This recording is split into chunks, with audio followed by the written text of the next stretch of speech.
Finally একটু সময় পেয়েছি, মেয়েরও পরীক্ষা শেষ হয়ে গেছে, সেই জন্যে ভাবলাম একটু ভিডিও করা যাক। যদিও ভিডিওটা করে দিয়েছে আমার মেয়ে পাশে দাঁড়িয়ে।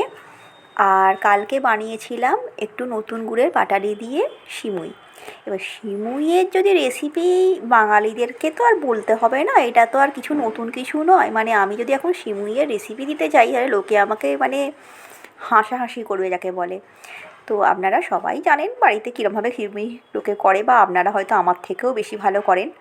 তো ওই যেরকমভাবে করে সিমুইটাকে ভেজে নিয়ে কাজু কিশমিশ দিয়ে এলাচ দিয়ে ব্যাস নেড়ে চেড়ে, যদি ওই ঘিটা যেটা আমি ইউজ করেছি সেটা হচ্ছে আমি এনেছি শান্তিনিকেতন গিয়েছিলাম রিসেন্ট। ওই শান্তিনিকেতনের ওখানে যে ভারত সেবাশ্রম আছে ওইখান থেকে আমি ওই ঘিটা নিয়েছি, একদম পিওর দেশি ঘি, 1000 টাকা কেজি, কিন্তু ভীষণ ভালো সুগন্ধ।